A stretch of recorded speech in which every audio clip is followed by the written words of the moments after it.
Well, joining me now from Austin, Texas is Rotimi Kade, a RISE analyst who will discuss the nearly or the partial shutdown in the United States. Good to have you this weekend. Given the current shutdown, how does the U.S. or partial shutdown, how does the U.S. government's inability to pass a budget impact its global leadership role, particularly in addressing issues like climate change and cybersecurity? Well, I think this is a yearly ritual for the U.S. government, and it's widely known all around the world because as when it comes to budget balancing, when it comes to approving, monies for government operations, it's a no holds bar sessions between Democrats and Republicans, especially. And at this point, it's really getting bad because just a few months ago, uh, there was a 43-day shutdown, and which almost shut every operations all around the country, especially at the airports. And this time around, it may be obviously not as worse as the other shutdowns that we've seen because it's just about 5% of the DHS, that Department of Homeland Security, that may not be in operations. And the reasons for that is because both parties couldn't come to an agreement. And this agreement, obviously, about the operations of ICE agents all around the country. They have some very nutty issues that they couldn't agree on. And those limits are number one, agreement on body cameras for the ICE agents. Also, the disagreement on masking. Democrats believe that ICE agents should be able to identify themselves if they are doing the right thing. Also, judicial and administrative warrants, which Democrats are more particular about because in so many cases, some of these ICE agents or ICE operations do not have the judicial warrants to do their operations, and they find that very disturbing. And lastly is the code of conduct, which has to do with accountability of their operations. Okay, so Rotimi, but how do you see the ICE reforms demanded by Democrats affecting the U.S.-Mexico relations, and what implications might this possibly have for NAFTA and broader security?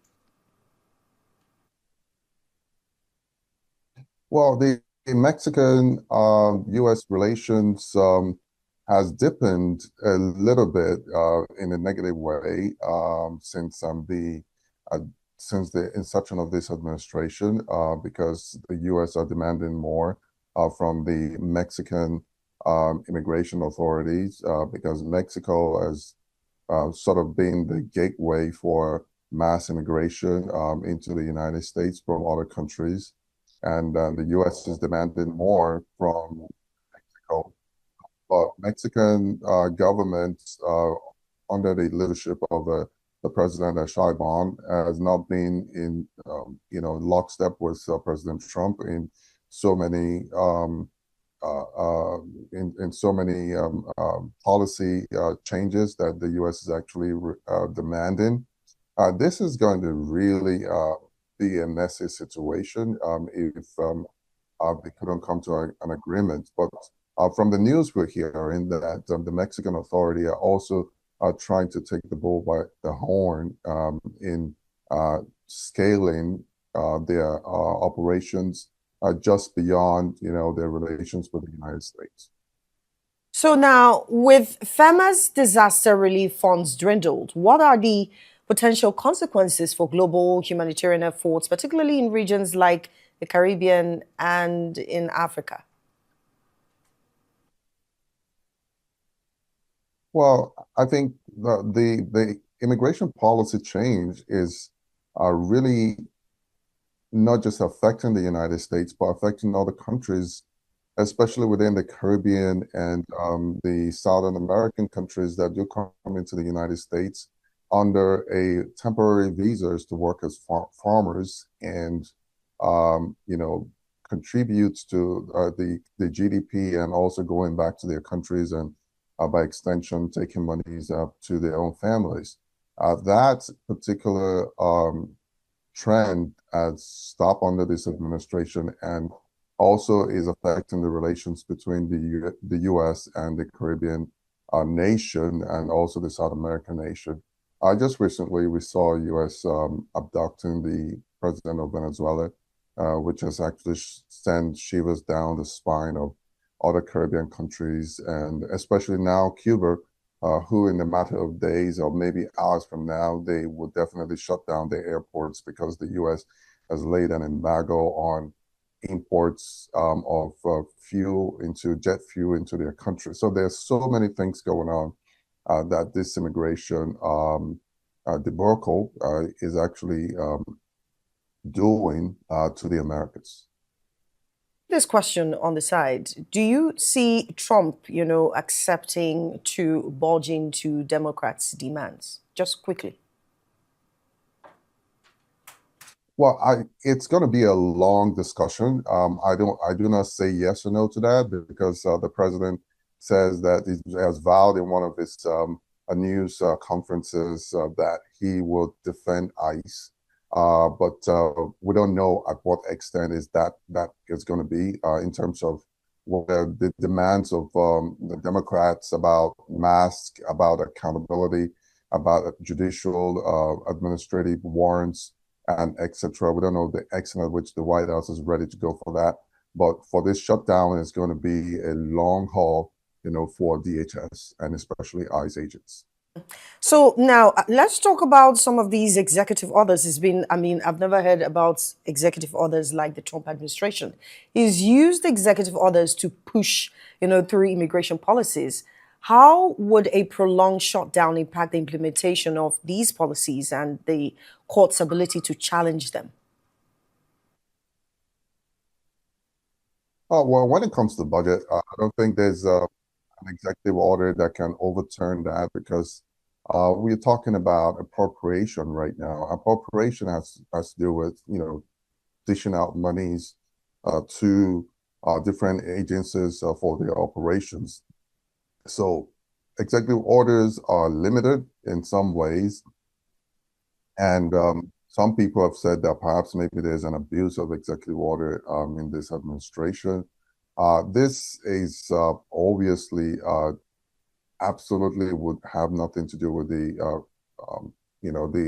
executive orders being passed by the president. Some of those executive orders needs the approval of Congress for it to be effective. But from what we know so far, because the Congress is Republican party of the president and the Senate also is being, the Republicans are in the majority.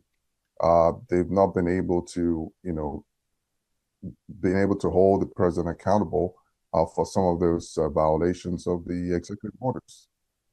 So what role do you think the Federal Reserve will play in mitigating the economic impact of the shutdown?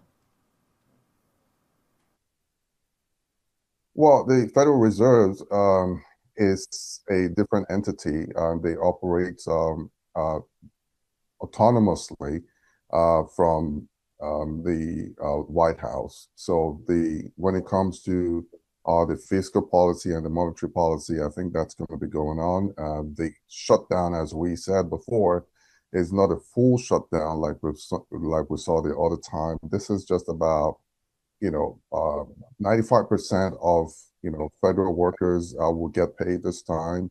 And I think that includes the Federal Reserve, federal government workers. But essentially, I think the target now is on the DHS, that's the Department of Homeland Security, whose monies, the operations actually stopped on Saturday. That's their budget to fund their own operations. And I think this time around is very strategic when it comes to, on the part of the Democrats, what they're trying to do, not to just shut down the entire government just because they don't like the president, but they were laser focused on the Department of Homeland Security for what they're doing in what they term to be in violation of the First Amendment rights of anybody who's in the United States, whether you're citizens or not. Now, in light of the partial shutdown, right, what are the implications for U.S. national security, particularly regarding the Department of Defense and intelligence agencies? And what message do you think the U.S. shutdown sends to international partners and adversaries about the stability of the U.S. governance? It's not the first time, like you said, that we've heard about, shutdown in this administration.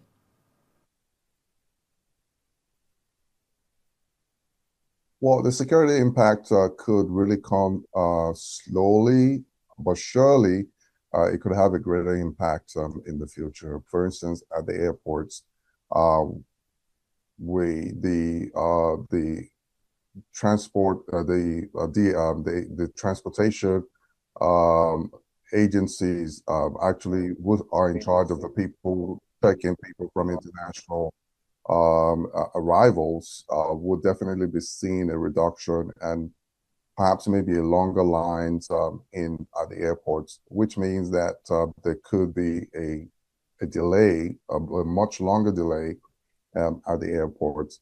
And that could also lead to an overwhelming situation for airport authority workers.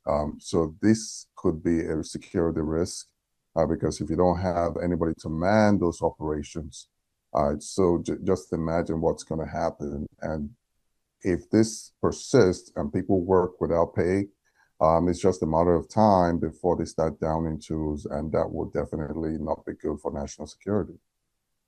And then finally, before I let you go, how might the shutdown affect ongoing trade negotiations, particularly with China and the EU? Plus, what are the long-term consequences of the shutdown on the US government's ability to respond to public health crises such as pandemics or, addiction?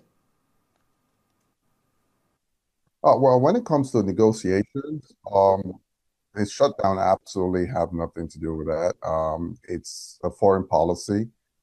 It doesn't involve like giving out aid to their adversaries like China, for instance.